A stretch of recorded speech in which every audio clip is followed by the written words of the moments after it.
La càtedra Hipòlit Nadal i Mallol ha presentat un projecte en format podcast fet per alumnes de la Universitat de Girona. I bé, avui en podem parlar-ne millor amb en Lluís Costa, que és professor i director de la càtedra Hipòlit Nadal i Mallol. Molt bon dia, Lluís. Bon dia. Com estàs? Molt bé, fantàsticament bé d'estar aquí. Gràcies per haver vingut al Té de Tot. Bé, parla'ns una mica d'aquest projecte, que està molt arrelat amb els podcasts, un format que avui en dia i cada vegada més està en creixement. Sí, la veritat és que dintre la programació d'activitats i de projectes que tenim a la càtedra Hipòlit Nadal i Mallol de revistes en català, que passa per diverses accions, per conferències, per una jornada i per altres elements, diguem-ne. Un d'ells és aquest. La idea va ser la creació d'uns podcasts que fessin referències a les revistes en català. I amb això estem, i amb això, de fet, ja l'hem acabat, ja l'hem presentat, el vam presentar la setmana passada en el Saló de Descans del Teatre Municipal de l'Ajuntament de Girona i estem molt satisfets. Perquè quin és l'objectiu d'aquest projecte? L'objectiu del projecte, jo diria que són un seguit d'objectius.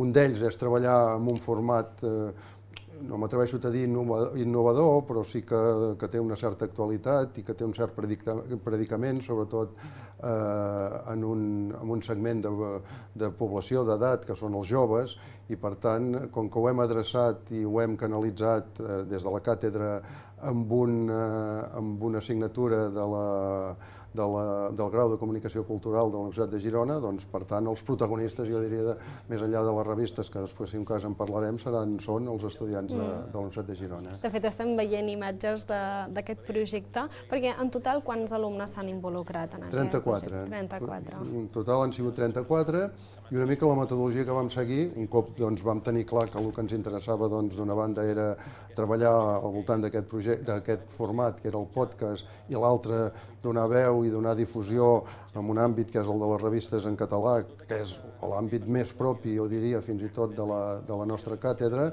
Doncs un cop vam definir aquests dos elements, el que vam fer va ser fer una reflexió, que això ja vam començar fa aproximadament un any, de quines revistes volíem treballar i de quina manera els volíem treballar. Doncs el que vam considerar, de la mà d'un dels creadors també, juntament amb la Universitat de Girona, de la càtedra, que és l'APEC, els editors de les revistes en català, doncs el que vam fer va ser seleccionar una sèrie de temàtiques, de revistes, de pensar que a nivell de revistes en català hi ha tantes temàtiques com ens puguem imaginar, o sigui, moltíssimes, jo diria que gairebé no descuiden cap àmbit, però nosaltres, evidentment, havíem de fer una tria, una selecció, i ho vam fer en funció de la temàtica i de la revista. I, per tant, vam agafar 6 temàtiques, a veure si els recordaré ara en aquests moments. Una temàtica era la música, que ho vam fer a través de l'Enderroc, una altra temàtica era l'excursionisme, que ho vam fer a través de la revista Vèrtex, una altra temàtica va ser la història, que ho vam fer a través de la revista Sàpiens.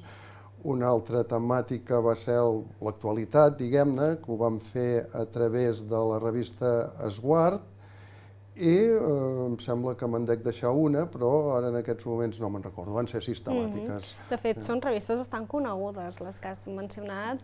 Home, la proposta era aprofundir una mica en l'àmbit del temàtic, però després que l'objectiu prioritari era la revista aquestes que he esmentat de manera directa, i, perdona, l'altra ja me'n recordo, és les revistes infantils a través de Cavall Fort, només faltaria, que precisament és una de les revistes més emblemàtiques darrerament per tot el que ha passat a Borriana. Dit això, doncs, el que vam fer va ser contactar a través de l'APEC amb els responsables, amb els editors, els directors o la persona que va creure oportuna la revista i entrevistar-los. Entrevistar-los, fer un aprofundiment amb la temàtica i amb la revista i amb el personatge, que era amb el que entrevistàvem. Tot això, evidentment, estava pautat, estava amb un guió perfectament elaborat i ho van desenvolupar aquests estudiants de la Universitat de Girona. Totes aquestes investigacions van estar pactades també a nivell de dates, és a dir, vau fer seleccions d'èpoques de la revista, més d'actualitat? No. La tria de les revistes, que no descarto, deixeu-m'ho dir aquí, com com una cosa, no diré com una primícia, perquè tampoc seria això, però vull dir que segurament, o la voluntat nostra des de la càtedra és que tingui continuïtat, la qual cosa vol dir que en una propera edició seran altres revistes i altres temàtiques, però no va respondre a criteris ni cronològics ni d'actualitat. Va respondre essencialment a unes temàtiques que ens van semblar significatives, representatives, que ho són totes, jo no voldria menys tenir cap temàtica, i sobretot també va respondre a això que deies tu, que són revistes, jo crec, en general prou conegudes i prou representatives del mapa de les revistes que s'estan fent en català a Catalunya. I per part dels estudiants que els hi ha suposat poder participar en aquest projecte, no? Perquè jo imagino que han après molt també, no? Per conèixer com funciona també un editorial, no? També. Bueno, jo parlar en boca dels estudiants és jugar amb avantatge ara en aquests moments, però jo penso que ho podríem compartir, la idea i el que ara us explicaré. Per tant, crec que seré bastant fidedigne a la realitat. Jo crec que els estudiants s'han involucrat, s'han compromès molt amb el projecte, els ha interessat d'una banda el format, hem dit que el podcast és un format emergent i és un format que té un públic molt divers, però el jove és un públic molt determinat també, no? Per tant, els ha interessat això i han fet aquesta immersió en el món de les revistes en català. Ho hem fet també al voltant d'una assignatura, que parlem de comunicació local, però han pogut fer aquesta immersió i han pogut tenir contacte, han pogut tenir una relació molt directa amb els directors, amb els editors, la qual cosa jo penso que ha sigut un plus, un afegitó, que ells ho han reconegut, els estudiants. I com s'han elaborat aquests podcasts? O sigui, una mica per conèixer com l'heu treballat. Bueno, ho hem treballat, a veure, els estudiants han sigut els executors, diguéssim, en darrera instància, perquè són els que s'ho han treballat, però ho hem dissenyat a partir de la suma jo diria, de professionals molt rellevants i que ens ha servit per poder treballar amb una certa efectivitat amb aquest format. Un d'ells, i que no cal oblidar, és en Sisu Garcia, que ha sigut un professional que ens ha facilitat i ens ha possibilitat la creació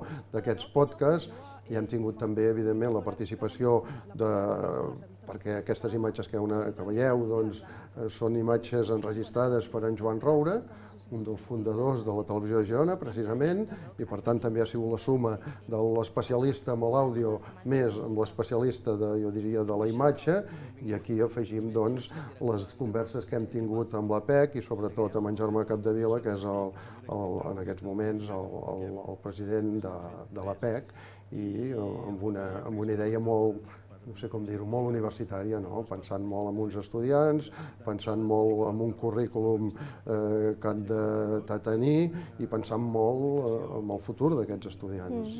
On podem escoltar aquests podcasts encara? Jo imagino que els podem escoltar i gaudir-los, no?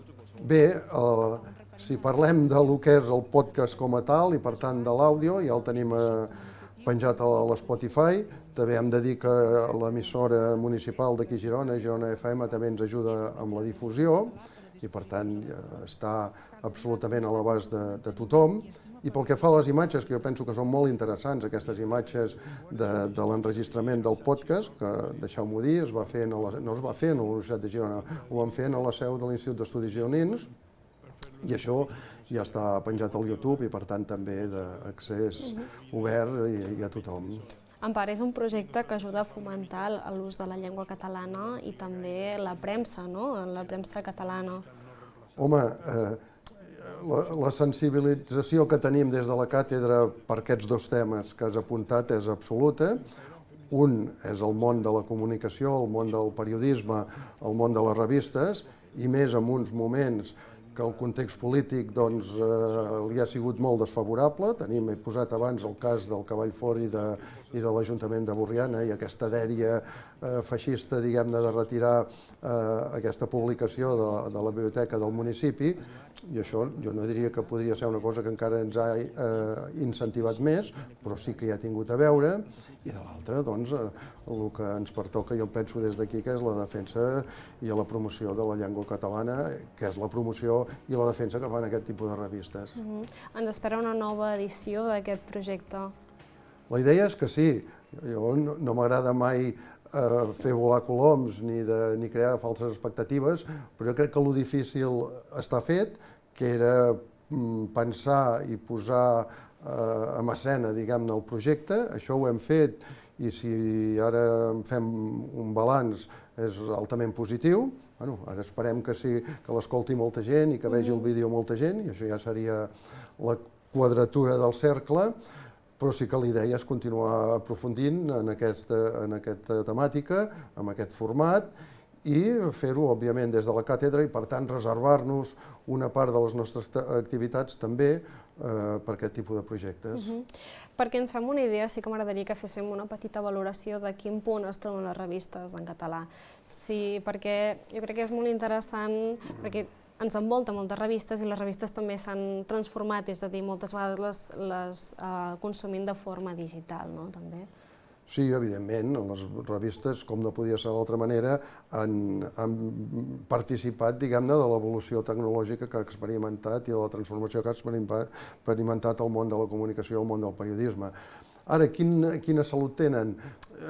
Jo, escoltant les entrevistes, parlant amb els responsables d'aquestes revistes, jo veig que sortosament, i dic sortosament i ho subratllo, encara es manté una bona part d'aquell voluntarisme, d'aquelles iniciatives gairebé dels primers anys de la transició democràtica, que era allò d'estar en projectes i aixecar projectes perquè s'hi creia, més enllà de que, i això també és un component que l'hem de tenir en compte i només faltaria, hi ha un component econòmic i que, per tant, els números al cap del mes, diguem-ne, els balanços al cap de l'any d'aquest tipus de revistes han de quadrar. Ara, torno a repetir, jo penso que en aquestes revistes s'hi aglutina molta il·lusió, molt de compromís per part de gent, d'aquesta gent, d'aquests estudiants nostres, per exemple, o d'aquesta joventut que està treballant i estudiant comunicació, doncs jo penso que aquest és un espai excel·lent per trobar els seus camins cara al futur, els seus camins professionals. Doncs bé, Lluís, moltíssimes gràcies per haver vingut al Té de Tot i ens hem quedat sense temps. Gràcies també per presentar-nos aquest projecte que tot just acaba de finalitzar però que queda camí i el podem seguir gaudint i bé, que vagi molt bé. Moltes gràcies a vosaltres per ajudar-nos a fer difusió.